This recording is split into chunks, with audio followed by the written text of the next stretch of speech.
Welcome to Infinity Reviews. Oh no! Oh my god! No way! Oh, it's Sabretooth! Oh, look at these fights!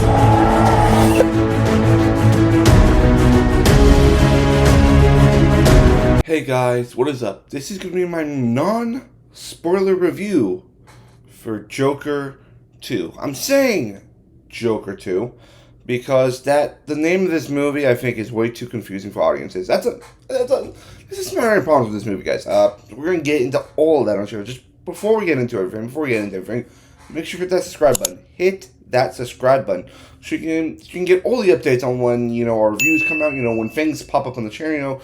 Reactions to shows like The Penguin, Agatha All Along, and the rest of the Lord of the Rings series. And, we got some movie reactions coming out soon as well. But with all that, let's talk about Joker 2. A.k.a. Joker Folie, blah, blah, blah, blah. At least that's what I call it. And let me tell you about this. This movie sucks. I usually don't say that. I don't say it. It sucks in a different way that you might think. It doesn't suck in the way that the performances are bad. It sucks because it is a terrible story. It's a terrible story. When I was watching this film, I'm like, is this just like the same kind of story from the last movie? Like, this is kind of confusing, Why are we telling this other story, The thing is, like, I did not love the first Joker. Yeah, I know a lot of people do. A lot of people love the first Joker. Personally, not for me. It wasn't really a film for me. So, I thought, oh, Joker 2, it's going to be kind of like not only a musical, but incorporate music into the story. You got Lady Gaga in there, Joaquin Phoenix, two very hot names in Hollywood. And I'm like, okay, what can go wrong? The first one was an okay, and people really loved that movie. Got Joaquin Phoenix an Oscar. What can go wrong? A lot can go wrong, It just kind of feels like, what happened was, is Todd Phillips made a great movie. First movie. And they're like, you made $1 billion, Todd. Why don't you go make a sequel for us? He's like, okay. It's like, okay. Blah, blah, blah, blah, blah, blah. Oh, Lady Gaga, Harley Quinn. Oh, Harvey Dent. Let's put Harvey Dent in there. Oh, Brandon Gleeson. He'd be cool to get in there. And he's like, here's your movie. It's like, awesome. Let's make this movie for $200 million. $200 million. Because Joaquin Phoenix wants all the money. And, we got to pay Lady Gaga all that money to make this dumpster fire of a film. Now, this goes into what is my biggest problem with studios like Warner Brothers, where they keep wanting to make franchises out of something. They can't just do one-shot things. We can't just get one-shot things. There are things that deserve to be in a franchise. You watch Joker, that movie has a beginning, middle, and end. Doesn't need anything else. But no, they had to go make this. And, it was just Todd Phillips and I think Joaquin Phoenix collecting a paycheck. I'm not the biggest Joaquin Phoenix fan, especially with all his exploits of not being able to stay committed to films. Now, none of that has anything to do with the performances. I think the performances in this movie are top-notch, I think the story, the script, very, very bad. But the performances, especially Joaquin Phoenix as a Joker, I think he's the best to do it since Heath Ledger. I still prefer Heath Ledger as a Joker, but my God, the Joker in these two films, you do this one and that one. They are terrible human beings. Disgusting human beings. Full psychos. There's a scene in this movie, where, it's between Lady Gaga's Harley Quinn and Joker, Joaquin Phoenix. And, it's in a cell. I'm not going to get to it. It gets a little steamy. And, it just felt wrong. Something about that just felt wrong. And, maybe that's the point. Maybe it was the point of that scene was to make you feel uncomfortable. There are so many moments in this film that are uncomfortable, A lot of, the thing about Joker in this movie film is, that, he's a broken person. He's broken. He wants the world to be broken as he is. And, it makes for a great movie. But that's what the first one was about. The second one, I feel like, didn't really add any depth to the character. Sure, Phoenix's performance, top notch. But did it really uncover any new layers in the Joker? Did it uncover anything new with the character? No. It just felt like we were rehashing events from the first film, having this trial going on. We would have a 14-year-old Harvey Dent, apparently, he's a top-class lawyer, he's going to do this huge murder trial, like, yeah, sure. there are problems with it that I did not like. Now, I did not hate the movie. I did not hate it. Like I said, great performances. Great performances. And let's go over some of those performances right now. And we're going to start off with Mr. Joaquin Phoenix. That's the Joker. The performance was as scary, as amazing as it was in the original movie. You know, Joker, like I said, Joker is a broken person. He's been through a lot, you know. And, through those things, through those traumas, through the way he's been treated, he's become the Joker, you know. And, the whole thing about the movie is, that the defense for him is that, the Joker was an alternate personality. It was just resting inside him. But Arthur Fleck, he didn't really do those things. It was the Joker persona to try to get him out of it. And, for a time, he's willing to play that way until Lady Gaga's character comes around and convinces him, no, you are Joker. You are the Joker. You are this guy who told the world, to break free from what they tell you to be. Be Joker. Being Joker to her means, being a true self. When really being the Joker is just being a guy who thinks the world's broken and he has to fix it, And I think his performance was great. I'm just saying, the performance was great. Sure, it's not going to get him an Oscar nom because the movie's kind of trash.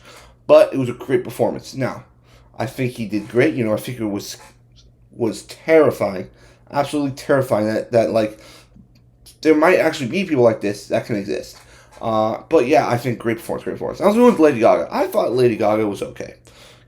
I love her, Lady Gaga, in A Star Is Born. I love that movie. Did not watch House of Gucci. That movie did not look interesting to me, so I didn't get to see that movie. And now you have this, Joker 2. And I'm like, okay, and we're going to see a new version of Harley Quinn. Margot Robbie, when I think of a live action Harley Quinn, I go immediately to Margot Robbie because she gets Harley Quinn. Like, say what you want about the movie she was in, Margot Robbie, really played the character of Harley Quinn really well. So I'm like, okay, what's Lady Gaga going to add to the role? This was not Harley Quinn, in my opinion. This was not Harley Quinn. There's a reason for that. This is the reason why I'm saying this. Harley Quinn has always been to me, her own stories. She is someone who believes in love. Believes, in the Joker is a good man. Believes in it, But the Joker, to her, Joker's always feels like she has Harley as kind of a henchman, but kind of her right hand man, but not really. Always treats Harley Quinn like trash. In this movie, it's the other way around. It's where Harley Quinn is the one who's in charge, and Joker second in command. I'm like, this movie is called Joker, right? The thing about I got out of the film. I'm like, okay, performance was good. And I thought about it. If you're taking inspiration from a book, sure, you should have those qualities. There are no qualities in Lady Gaga's performance, to me, that represents Harley Quinn. Harley Quinn, to me, is a tragic character. She believes the Joker loves her so much. You saw say what you say about Jared Leto in the Suicide Squad movie. The relationship they presented in there between Harley and Joker was, in my opinion, that relationship I saw in the Harley Quinn cartoon. What I saw in the Batman animated series, that was this. It really felt like Harley Quinn was in charge. Harley Quinn was laying the plans. I'm like, that's not the character of Harley Quinn. The Harley Quinn is the one who will listen to the Joker no matter what she says. Sure, they incorporate some stuff from the comics, that she was a psychiatry major, but overall, there's nothing else that really fits into the mold of Harley Quinn, which is very concerning for me. Very concerning for me because, you're adapting from a book, a comic book.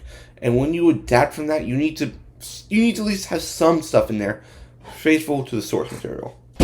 But, to be quite honest, I thought the performance was okay, I think this is another miss for Lady Gaga. Now, there are other characters in the film. There's Brendan Gleeson is in this film. Brendan Gleeson, he does an okay job. He's your typical, he's a security guard at Arkham. He's kind of makes fun of Arthur. That's kind of his whole storyline.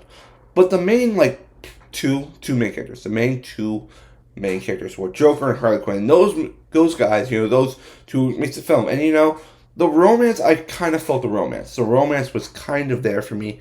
But in the end, I'll tell you the really big pitfall of this movie. The really big pitfall of this movie. I've already heard this. The third act. This movie, I thought it was going in a certain direction. And then it takes this other direction. I'm like, whoa, what the hell? And, the movie does not know when to end. The worst thing you can do with a film is, you have this great idea for a film. You like the first half, okay, that's good. Second half, okay, that was good. Third half, if you don't know how to end your movie, I don't know what you're doing. I don't know what you're doing, Mr. Todd Phillips. The ending was so abrupt. It felt like they're like, okay, we had all this stuff set up. Let's just rush this ending. They rushed the ending. I think that's my big pitfall as well. They rushed the ending of the film, and it doesn't. To be quite honest, it doesn't really make sense. Another bad thing. I'll talk about this one last bad thing.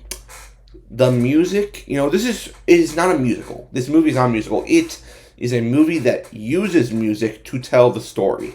But the music they did not fit the movie. There were times when, they would go to a music number, I'm like, oh my gosh, another music number just to prolong the runtime. I can't believe I have to listen to this again. The music, I was not a fan of the music. I'm going to say it. I was not a fan of the musical moments. And I'm someone who can very much get into a musical.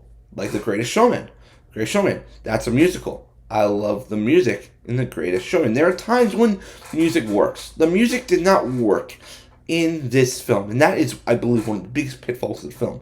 Where they tried to be a musical. But if you want to be a musical, you have to create numbers that gets the audience, into the music. Ooh, yeah, this is groovy. The music was not groovy. And, sometimes I wasn't even convinced what they were trying to say through the music. Now, there are also some good parts. There's good. I'm going to talk about one of my favorite moments in the movie. And I thought this was a really powerful moment. There is a moment in the movie between Arthur Fleck and, you remember from the last movie, I think his name was Lindy Waters. And, he was a small person. I'm going to say small person. So he was the smaller gentleman in that movie. And, he was always kind to Arthur. And, there is a moment in the film where I think, this guy, I would say, give this guy an Oscar just for this performance, where he's literally looking at Arthur. And Arthur, he's fully gone into the persona of the Joker. And he goes to him.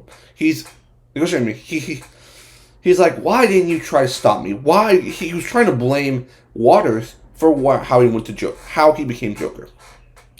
And then he turns around, and Lindy Waters goes to him. It's like, Arthur, you were the only person who didn't make fun of me for who I was. And, that I thought was powerful. That was powerful, because, we don't really think about it. People with certain disorders, people with disabilities, people who have the world against them, really think, they are made fun of. They are the butt of every joke, and, sometimes they feel no one is on their side, and, I think, that was very powerful. Almost made me shed a tear, but what really took me out of that scene as well, this is a bad thing, that for some reason, Joaquin Phoenix is doing an accent like, some southern judge, that was what took me out of that scene, but overall, I think that was a very powerful scene by that actor. But guys, overall in this movie, I'm going to give this movie a 5 out of 10.